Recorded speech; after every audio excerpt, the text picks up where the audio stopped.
जनप्रतिनिधियों का हार्दिक अभिनंदन स्वागत करता है। और कर्पूरी जयंती जननायक कर्पूरी जयंती 101वीं जयंती है। इस सभा में सभी उपस्थित और गणमान्य व्यक्तियों का हार्दिक अभिनंदन और स्वागत करता है।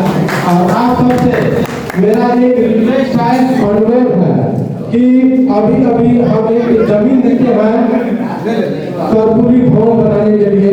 आप सभी जनप्रतिनिधियों का साथ चाहिए और उसमें विकास चाहिए।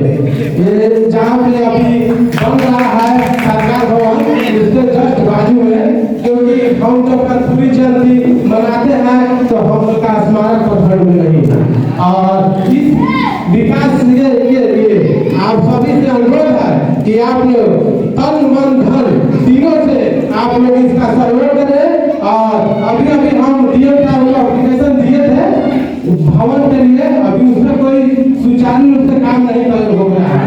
इसलिए हम प्रखंड जिला परिषद प्रतिनिधि को कहेंगे कि इस पे आवाज उठाएं और इस प्रखंड में एक प्रतिमा बने और भवन का निर्माण कराएं। इसके लिए मैं सर्वप्रथम अभी सनोज जी को आमंत्रित करता हूँ कि इसके बारे में दो शब्द हमको बताएं। वहाँ पे भवन है तो वहाँ बनना चाहिए। अभी जमीन हम लोग देख चुके हैं और यहाँ सभी हमारे नाई संघ के लोग यहाँ पे उपस्थित है। इन लोग का भी यही मांग है और हम खुद ये बात बोल देते हैं कि प्रखंड में नहीं है और हम खुद सभी प्रखंड में जाकर सभी प्रतिनिधियों को एक करने का काम करते हैं। क्योंकि हम बहुत देखते हैं अगर कहीं जनरल का काम हो रहा है तो सिर्फ जनरल लोगों को बुलाया जाता है। अति पिछड़ा में भी लोग हैं और SC ST में भी लोग हैं, उनको कोई पूछता भी नहीं है। सिर्फ अगर हम बोल रहे हैं तो हम ही, ऐसा नहीं होना चाहिए। सभी वर्ग के लोग हैं और हमें सबसे ज्यादा खुशी मिलता है इस बात से कि यहाँ पे हम 3 वर्ष से मना रहे हैं। इससे पहले मेरे प्रखंड में मनता था तो वो सिर्फ बड़े लोग बनाते थे, उसमें किसी अन्य जाति को बहुत कम लोग बुलाते थे, इससे हमारे समाज के लोग नहीं बुलाते थे। लेकिन जब से हम इस प्रखंड में नाई संघ का अध्यक्ष बने हैं, 3 साल हुआ, 3 साल से यह मनाया जा रहा है और हम यही चाहते हैं कि आप लोग साथ दीजिए और एक प्रतिमा एक भवन का निर्माण कराइए। और आप लोग जहाँ कहिएगा हम लोग अपने समाज को पूरे हौसला हवास के साथ अगर कहिएगा तो जनसलाह की तरह निकालेंगे और आगे की तरफ बढ़ाएंगे। इसमें आप सभी का साथ और विकास चाहिए। धन्यवाद। विशिष्ट अतिथि जनप्रतिनिधिगण और हमारे प्रखंड के कोने कोने से आए भगवान रूपी अभिभावक गण और स्थिति होने पर अपनी ओर से इस सभा की ओर से हार्दिक स्वागत अभिनंदन करता हूँ। आज जिस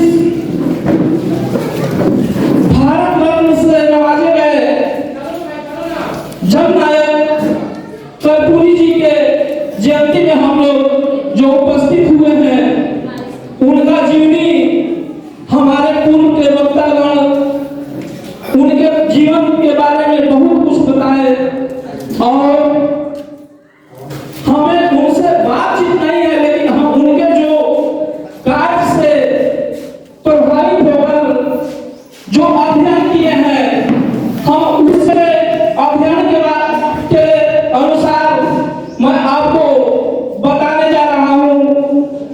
हमारे जननायक कर्पूरी ठाकुर जी का देन है कि अंग्रेजी विषय का अनिवार्यता को समाप्त कर हमारे दबे कुचले समाज के लोगों को आगे बढ़ने का अवसर दिया गया।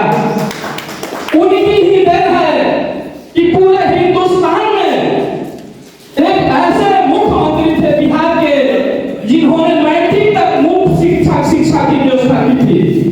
यह उन्हीं की देन है। उस समय पूरे हिंदुस्तान में मुफ्त शिक्षा की व्यवस्था नहीं थी, इन्होंने बिहार में केवल लागू किया था। और जिस जमीन से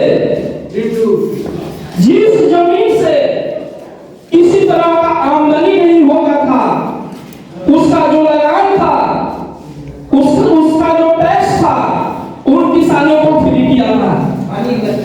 तमाम तरह की जन कल्याणकारी योजनाएं इनके द्वारा चलाया गया।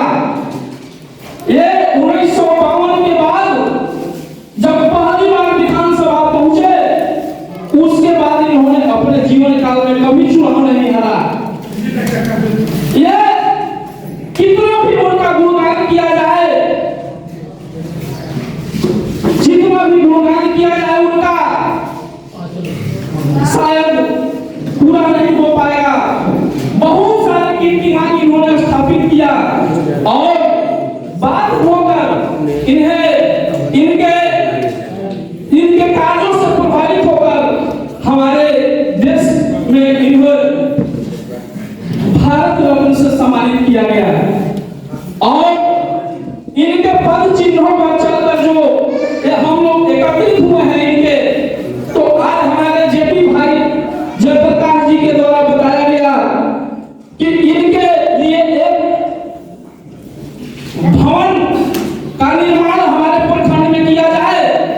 तो मैं यहाँ मीडिया के जितने भी बंधु लोग उपस्थित हुए हैं, मैं उनसे आग्रह करूंगा कि आप अपने अखबार के पन्नों में चाहे प्रिंट मीडिया में थोड़ा सा भी जगह मिले तो मैं आपसे ये चाहूंगा कि रोहतास ही नहीं पूरे बिहार के हर ब्लॉक में, हर प्रखंड में कर्पूरी जी का एक सभा भवन का व्यवस्था सरकार से मांग किया जाए कि पूरे प्रखंड में सभा भवन आती हूँ, बट थोड़ा सा पढ़ के जो भी आई हूँ।